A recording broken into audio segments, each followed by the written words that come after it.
일주일 만에 HLB 영상으로 인사드리게 되었습니다. HLB가 0.92% 상승으로 3거래일 만에 반등이 나와주었습니다. 코스닥 지수가 0.35% 상승에 그쳤고 코스닥 제약 섹터가 0.66% 하락했기 때문에 지수는 물론이고 제약 섹터 대비 선방하며 한 주를 마감하였습니다. 그러나 주간 코스닥 지수 상승률이 플러스 2.01%였고 코스닥 제약 섹터 상승률이 플러스 1.77%였기 때문에 주간 상승률은 지수나 섹터를 크게 하회했다는 것을 알 수 있습니다. HLB가 급등하기 전에 지수나 섹터에 역행하는 모습을 보인 경우가 적지 않았다는 점에서 지난주의 조정을 부정적으로만 볼 이유는 없을 것입니다.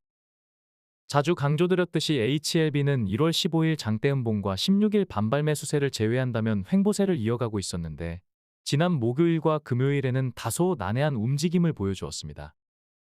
오늘은 지난 한 주간의 동향과 전망을 분석하기 전에 급등 전 주가의 향방을 예측하는 데 중요한 시사점을 제시했던 12월 22일에 업로드했던 영상을 잠시 살펴보겠습니다.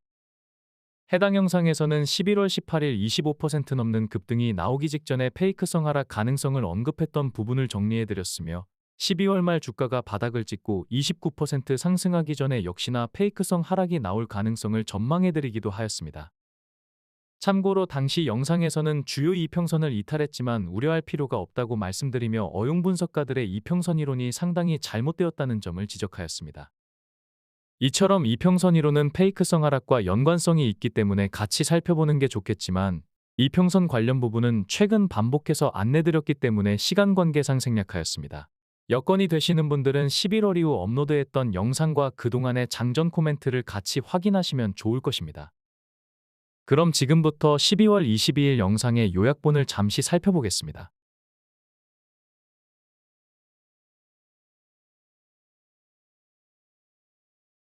HLB의 세력들은 추세라인을 대상승의 시그널로 활용하기도 하며 역으로 페이크에 이용하기도 합니다. 장기 추세라인을 보면 11월 18일 25%가 넘는 급등이 나오기 전에 일시적으로 추세라인을 벗어나며 페이크성 하락의 흔적을 확인할 수 있습니다. 해당 구간은 갭 지지 하단인 62,600원과 일봉 지지력까지 중첩된 자리이기 때문에 주요 요충지라고 자주 말씀드렸는데 급등을 앞두고 페이크에 활용한 것으로 추정할 수 있을 것입니다. 급등을 앞두고 이러한 페이크에 농락당하지 않으려면 원인과 패턴을 분석하여 대응하려는 노력이 필요할 것입니다. 11월 18일 급등을 앞두고 나온 페이크성 조정에 대해 당시 장전 코멘트에서 반복적으로 언급한 내용들을 다시 한번 체크해보며 이러한 가능성에 대비해보겠습니다. 11월 7일 장전 코멘트에서는 페이크로 인해 일시적으로 주요 지지 구간이 깨질 수도 있지만 거래량이 적다면 반발 매수세로 단기에 회복될 수 있기 때문에 하루 이틀 하회하더라도 동요하지 말 것을 당부하며 페이크가 나올 가능성과 대응책을 사전에 고지해드리기도 하였습니다. 11월 12일 장전 코멘트에서는 어느 날 갑자기 주가가 폭등한다고 해도 이상할 게 없을 만큼 수급상으로는 긍정적이라는 것을 안내드렸습니다. 또한 주가가 급등하기 전에는 거의 대부분 주가 급락이 수반됐다는 것을 강조하면서 멘탈을 잘 유지해야 된다는 것을 강조드리기도 하였습니다. 11월 13일 장전 코멘트에서는 하락시 나온 도지형 일봉을 언급하며 반등의 시그널이라는 것을 강조드리기도 하였습니다. 급등이 나오기 직전인 11월 17일 HLB 분석 영상에서는 그동안 장전 코멘트에서 언급했었던 페이크성 조정일 가능성을 다시 한번 정리해드렸으며 급등의 조건으로 거래량이 동반돼야 한다는 것을 강조드렸는데 결국 11월 18일 HLB는 장 초반부터 대형 거래량이 터지면서 25%가 넘는 급등으로 화답해 주었습니다.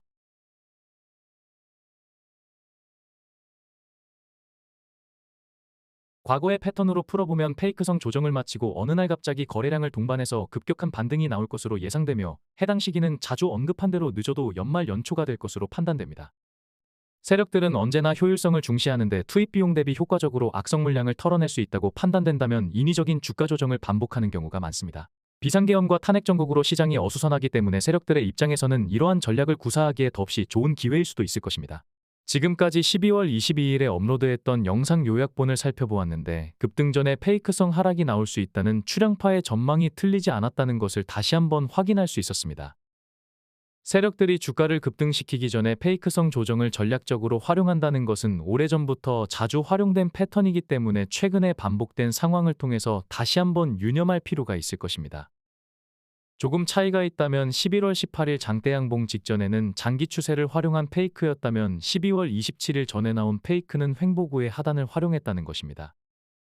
최근에는 횡보구의 하단이 일봉 지지력과 중첩되어 있기 때문에 앞서 언급해드렸던 두 차례 패턴과는 또 다른 상황이지만 주요 일봉이 기준이 된다는 점에서는 11월 18일 이후의 행보와 유사하다고 할 수 있습니다. 거래량을 동반한 장대양봉과 장대음봉은 세력이 개입하지 않는다면 나오기 어렵기 때문에 이러한 일봉은 소위 세력봉이라고 지칭하며 세력의 의지가 적지 않게 반영되었다고 보는 것이 타당합니다. 11월 18일에는 795만 주의 거래량으로 25%가 넘는 급등이 나왔기 때문에 누가 봐도 세력이 개입된 장대양봉이라는 것을 알 수 있습니다. 기본적인 차트 이론으로 소개하며 당시에도 언급했었지만 해당 장대양봉의 시가는 찌라시를 동원한 강력한 거래량으로 인위적으로 밀어내지 않는다면 쉽게 깨지기 어려울 만큼 역대급 지지력이 있다는 것을 강조드렸습니다. 또한 찌라시를 동원해서 인위적으로 밀어내봤자 반발 매수세가 강력하게 유입될 수 있는 자리이기 때문에 세력으로서는 실효성이 없다는 것을 강조드리기도 하였습니다. 이후 횡보구의 하단을 이탈하는 페이크성 하락이 나왔지만 예상대로 11월 18일 장대양봉의 시가에는 근처에도 못 갔다는 점에서 상방 세력들 또한 막무가내 밀어내기가 실효성이 없다는 것을 인지한 듯한 모습을 보여주었습니다. 그렇다면 최근 횡보세의 기본 축이 되고 있는 1월 15일 장대 음봉은 어느 정도의 지지력이 있을까요? 만약 1월 15일 음봉이 홀로 서 있었다면 11월 18일 시가와 같은 의미 있는 지지력을 기대하기는 어려웠을 것입니다. 그러나 바로 다음날 비슷한 위치에서 시가가 형성된 양봉이 나란히 자리하고 있기 때문에 두 개의 일봉은 어느 정도 시너지를 낼 수 있을 것입니다. 몇 가지 추가 요소를 고려해야겠지만 결과적으로 11월 18일 장대양봉의 절반 정도의 지지력을 기대하는 것은 크게 무리가 없을 것이며 이 정도의 에너지만으로도 나름 의미 있는 지지력으로서의 역할을 하게 될 것입니다. 다만 역설적으로 생각하면 11월 18일처럼 철옹성이 되지는 못한다는 점에서 74,700원짜리가 지지받지 못할 가능성도 대비해야 할 것입니다. 당연히 두 가지 시나리오 모두 앞서 말씀드린 페이크성 조정과도 연계해서 판단해야 할 것입니다. 사실 이와 관련한 차트 이론은 좀 더 세부적인 설명이 필요한데 시간 관계상 장전 코멘트에서 틈틈이 안내드리는 것으로 하며 본 방송에서는 대응 전략 위주로 짧게 안내드리겠습니다. 현재 차트 모습은 기본적으로 횡보세를 이어가고 있었지만 15일에 나온 장대음봉과 16일에 나온 반발 매수세로 인해 횡보구의 하단을 가늠하는 것이 다소 애매해진 상황이었는데 2월 6일에 나온 음봉으로 이와 같은 상황이 좀 더 확고해졌다고 할 수 있습니다. 다시 말해서 횡보세가 다소 어그러진 모습이지만 횡보구의 하단을 이탈했다고 보기에는 다소 무리가 있다는 의미로 이해하시면 좋을 것입니다. 기본적으로 74,700원짜리를 지켜줄 가능성이 크다고 판단되지만 11월 18일과는 다르게 세력들이 마음만 먹는다면 어렵지 않게 74,700원짜리를 흔들 수 있기 때문에 앞서 말씀드렸던 두 가지 시나리오를 모두 염두해야 할 것입니다. 74,700원에서 지지받는다면 그대로 상승 반전하는 것이 베스트일 것이며 차선으로 횡보구의 하단이 74,700원으로 확장되는 것 또한 나쁘지 않을 것입니다. 그러나 74,700원을 혹시라도 이탈한다고 해도 12월 말처럼 페이크성 하락일 가능성이 클 것이며 이 경우 74,700원에서 지지받아 그대로 반등했을 때보다 반등 탄력이 훨씬 더 클 것으로 판단됩니다. 이처럼 세력이 주가를 압박해서 주요 거점이 인위적으로 이탈된 경우라면 갑작스럽게 반등이 나오거나 반등의 폭 또한 강력하다는 것을 참고해서 대응할 수 있을 것입니다. 차트의 100% 가능성은 없겠지만 앞서 보았던 두 가지 사례는 물론이고 그동안 HLB그룹주나 일반적인 차트에서 수시로 확인된 유의성 있는 차트 이론이라는 것을 유념하시면 좋을 것입니다. 또한 신약 승인 심사 일정이 얼마 남지 않았기 때문에 상방 세력으로서도 추가 매집 분리의 추가적인 출혈을 감당하기 어려울 것이라는 판단도 이러한 정황 근거를 높일 수 있을 것입니다. 세력과 관련한 부분은 보다 디테일하게 설명하고 싶지만 공개 영상에서 언급하다 보면 세력을 자극할 수 있고 회원방과의 형평성도 고려해야 하기 때문에 모두 공개하지 못하는 것을 양해해 주시기 바랍니다. 다만 장전 코멘트에서는 상당 부분 공유할 예정이니 참고하시면 좋을 것입니다. 출향파 채널은 반복해서 공지한 대로 세력을 자극하지 않기 위해서 신약 승인 심사 일정이 가까워질수록 업로드 횟수를 줄이고 있습니다. 다만 HLB 영상을 업로드하지 않을 때는 2,873명의 구독자가 참여하는 텔레그램 장전 코멘트에서 글로벌 주요 시황과 함께 HLB 분석을 매일 장전에 무료로 진행하고 있습니다. 도움이 필요하신 분들은 영상 하단 고정 댓글이나 더보기란을 참고해서 입장하시기 바랍니다. 중요한 시기인 만큼 몇 가지 당부사항을 안내드리고 나서 분석을 이어가겠습니다. HLB는 3월 20일 신약 승인 심사 결과 발표를 앞두고 있기 때문에 그 어느 때보다 차트의 흐름에 예민할 수밖에 없을 것입니다. 이슈에 대한 함의를 분석하거나 차트에 대한 조회가 깊지 않은 분들이라면 인사이트 있는 조력자의 도움이 필요할 수도 있을 것입니다. 아시다시피 주린이는 주식과 어린이의 합성어입니다. 종종 언급했듯이 어린이는 청소년 수준의 능력치에도 경외감을 느낄 수 있겠지만 여러분들이 의지해왔던 조력자가 정말 청소년 수준이었다면 상당히 허탈할 것입니다. 주식판은 나의 능력치와 상관없이 무한 경쟁하는 무제한급의 제로섬 게임입니다. 주식판에 발을 들여놓은 이상 나의 능력치가 주린이급이라 하더라도 실전에서 상대해야 될 대상은 기관이나 외국인 같은 전문 트레이더들입니다. 누군가에게 조력을 받는다 해도 해당 조력자가 상위 0.01% 안에 들어갈 만큼 인사이트가 있는 것이 아니라면 실체적인 도움을 기대할 수 없는 것은 매 한 가지일 것입니다. 주린이의 입장에서는 자신에게 도움이 될 만한 인사이트 있는 조력자를 찾는다는 자체가 어려운 일일 것입니다. 그러나 매매일지를 투명하게 공개하는 분석가라면 어렵지 않게 객관적 실체를 검증해 볼 수 있을 것입니다. 증시 선진국과 다르게 국내 주식 분석가들은 추천 후 예후가 좋지 못한 것은 뒤로 숨겨 함구하며 추천 후 예후가 좋은 것만 과시하는 경우가 많습니다. 법적인 제재를 받지 않기 때문에 가능한 일인데 출량파 채널이 주기적으로 확인해보고 있지만 추천 종목의 매매일지를 투명하게 공개하는 경우는 아직까지 확인된 사례가 없습니다. 출량파는 HLB를 장기 투자하고 있지만 추가 수익과 멘탈 강화를 위해서 단기 대응을 병행하고 있으며 회원방에서는 최선호 종목을 추천하고 있습니다. 출량파는 국내 최초로 추천 당일의 영상과 매매일지를 하루도 빠짐없이 공개하며 정직하고 투명하게 멤버십을 운영하고 있습니다. 다수의 회원들이 본 영상을 함께 시청하고 검증하고 있기 때문에 지금 공개드리는 자료가 허위일 수는 없으며 만약 허위가 있다면 강력한 법적 제재를 받게 될 것입니다. 신약 승인 심사 결과 발표가 얼마 남지 않은 지금은 그 어느 때보다 중요한 시기입니다.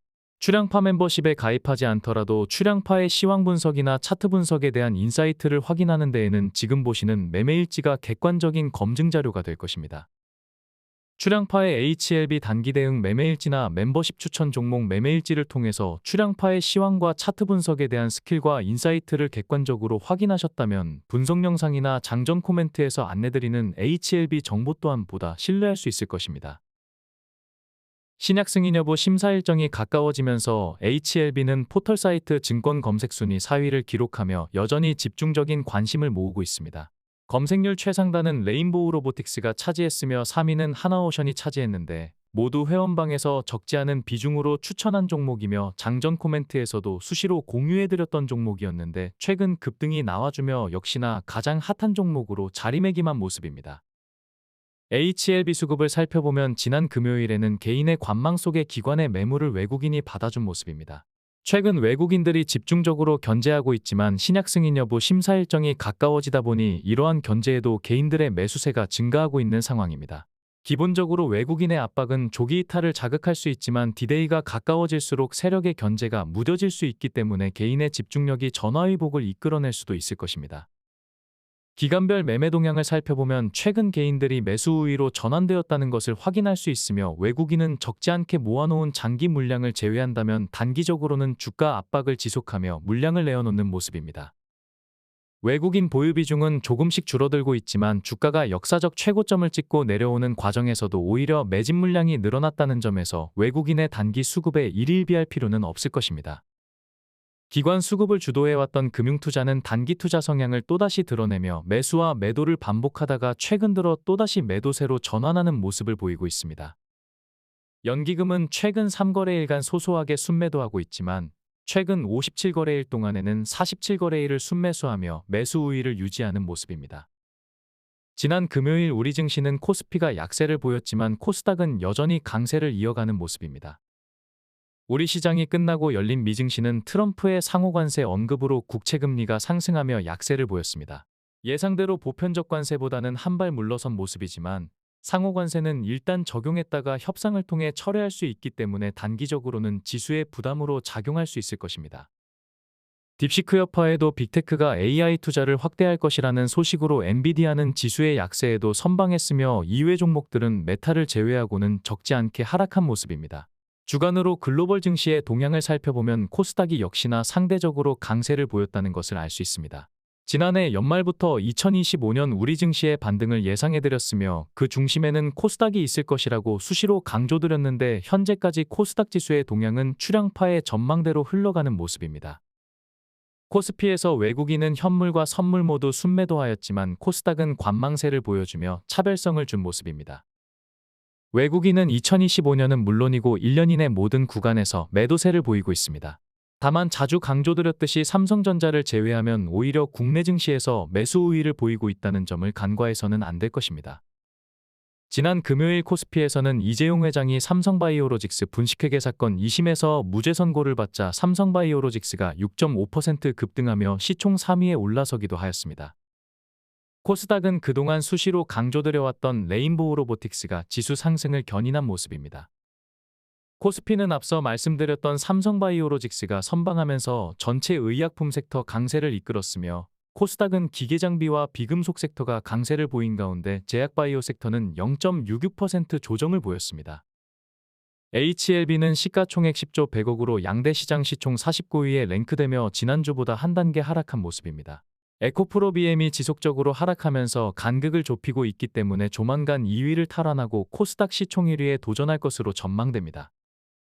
HLB가 본격적으로 반등하기 시작한 23년 10월 이후 HLB그룹주의 동향을 비교해보면 최상단에 위치한 테라퓨틱스가 마이너스 8.85%로 그룹주 주간 상승률 최하위를 기록했으며 HLB가 4.73% 하락하고 HLB제약이 3.08% 하락하며 전반적으로 약세를 보였습니다. CRL 이후로 살펴보면 그동안 상위권을 지켜왔던 테라퓨틱스가 최근 주춤하면서 HLB와 HLB제약의 최고 상승률 자리를 내어준 모습입니다. 양대 시장 시총 1,000억 원 이상 제약바이오주의 등락률을 살펴보면 지수부진으로 대체적으로 약세를 보인 가운데 GI 이노베이션이 알레르기 치료제에 대한 기대감으로 6% 상승하였습니다. 주간 상승률은 듀켄바이오가 33% 상승으로 최고 상승률을 기록하였습니다. 듀켄바이오는 방사성 의약품 진단시장 분야에서 독보적인 국내 시장 지배력을 기반으로 안정적인 실적 성장이 기대되는 업체라고 할 수 있습니다. 출향파 추천 종목이자 장전 코멘트에서 종종 소개했었던 보로노이는 얀센과의 병용 임상 등 기존 임상 성과와 신규 임상에 대한 기대감으로 20.8% 급등하기도 하였습니다. 2월 7일 기준 공매도 잔고는 288만 주로 주가가 횡보하고 있지만 공매도 잔고는 점진적으로 감소하고 있는 모습입니다. 한 주간 HLB를 총평하자면 74,700원의 지지력이 막강하기 때문에 해당 라인을 쉽게 이탈하지 않을 것으로 전망되지만 혹시라도 이탈한다고 해도 페이크일 가능성이 크며 조기에 반등할 가능성 또한 크다는 판단입니다. 단기적으로는 해당 라인을 손절가로 잡고 대응한다면 기대 손실 대비 기대 수익의 편차가 큰 효율적인 대응이 될 것이며 중장기 포지션을 위한 주요 거점으로도 활용할 수 있을 것입니다. 다음은 출향파 멤버십에서 진행한 HLB 단기 대응 투자 성과와 멤버십 추천 종목의 수익률입니다. 2024년 지수의 약세에도 적지 않은 성과로 마감하였는데 2025년 들어 지수가 뒷받침되며 다수의 종목들이 익절로 마감했음에도 현재 보유 중인 종목의 수익률은 여전히 지수를 압도하는 투자 성과를 보여주고 있습니다. 2024년 합산 순수익률이 3,021%였는데 2025년은 2월 초가 갓 지났을 뿐인데 현재 2024년 합산 수익률에 육박하는 상황입니다. 시황을 바탕으로 연말 연초 우리 증시의 반등을 예상하고 업황이 좋은 종목들을 선제적이고 집중적으로 진입한 결과라고 할 수 있을 것입니다. 2025년 현재 손절로 마감한 종목의 합산 손실률은 53.2%에 불과하지만 익절로 마감한 종목의 합산 수익률은 2226%이며 현재 보유 중인 종목의 합산 수익률은 916%로 2025년 현재까지 합산 순수익률은 3143%입니다. 영상을 업로드할 때나 장전 코멘트에서 슈퍼사이클에 돌입했고 트럼프 최대 수혜주로 매수를 독려했었던 조선 관련주가 폭등한 것도 좋은 결과를 얻는데 일조하였으며 업황이 좋은 전력기기 관련주나 상대적으로 모멘텀이 있는 제약바이오주를 효과적으로 공략한 것도 수익률 급증에 일조했다고 할 수 있겠습니다. 출향파 멤버십은 HLB 장기 투자 물량과 단기 투자 물량을 구분하고 단기 물량으로는 변곡점마다 대응하고 있는데 투자 성과는 물론이고 멘탈을 강화하는 데도 많은 도움이 되고 있습니다. 지금 보시는 HLB 단기 대응 수익률은 물론이고 시간 관계상 공개하지 못한 HLB제약과 HLB생명과학도 HLB와 비슷한 단기 대응 투자 성과를 보였기 때문에 해당 수익률까지 모두 합산한다면 차트에 표기된 수익률을 크게 상회한다는 것을 알 수 있을 것입니다. 출향파 멤버십에 참여하시면 HLB 장기 대응과 단기 대응은 물론이며 출향파 최선호주를 추천받으실 수 있습니다. 가입을 원하시는 분들은 고정 댓글과 더보기란에 안내드린 멤버십 가입 담당 매니저와의 1:1 채팅을 통해서 상담받으실 수 있습니다. 가입할 만한 여건이 되지 않은 분들은 매일 장전에 제공하는 장전 코멘트에만 참여하셔도 출향파 최선호 섹터에 대한 힌트와 HLB 분석을 공유받으실 수 있습니다.